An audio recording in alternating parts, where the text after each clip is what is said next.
మీ business ఏదైనా మీ ఊర్లో promotion చేయాలంటే అది సుమన్ టీవీతోనే సాధ్యం. ఇప్పుడే సంప్రదించండి.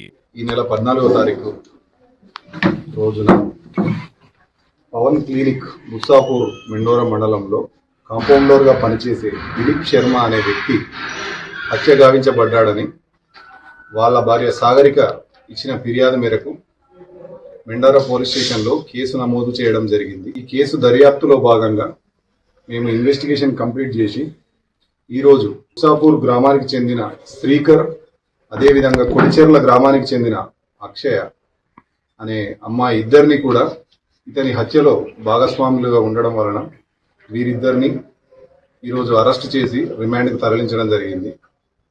శ్రీకర్కు మరియు చనిపోయిన దిలీప్ శర్మకు ఇద్దరు ఒకే గ్రామానికి చెంది పాత మిత్రులు, తరచుగా కలిసి మద్యం సేవిస్తూ తిరిగేవారు.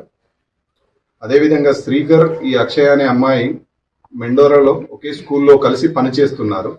వాళ్ళిద్దరి మధ్య పరిచయం ఉంది.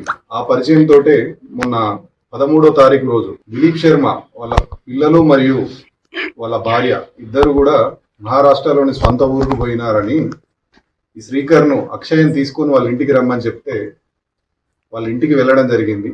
అక్కడ వీళ్ళిద్దరూ కలిసి కూడా మద్యం సేవించి తర్వాత ఆ అక్షయ్ తోటి శారీరకంగా కలవడం జరిగింది. అదేవిధంగా దిలీప్ శర్మ పలుమార్లు శ్రీకర్ను నువ్వు అక్షయ్ తోటి రిలేషన్ కట్ చేసుకోకపోతే నేను చంపేస్తాను బెదిరించడం జరిగింది. సో ఇవన్నీ కూడా మనసులో పెట్టుకొని ఇదే సరైన సమయం అని అదునుగా భావించి శ్రీకర్ మరియు ఈ అక్షయ అనే ఇద్దరు కలిసి దిలీప్ శర్మను వాళ్ళ ఇంట్లో ఇటుకతో మోది చంపి ఇంటి తాళం వేసి పారిపోవడం జరిగింది. ఈ రోజు మధ్యాహ్నం వీళ్ళిద్దరిని అరెస్ట్ చేసి కోర్టులో ప్రొడ్యూస్ చేయడం జరుగుతుంది.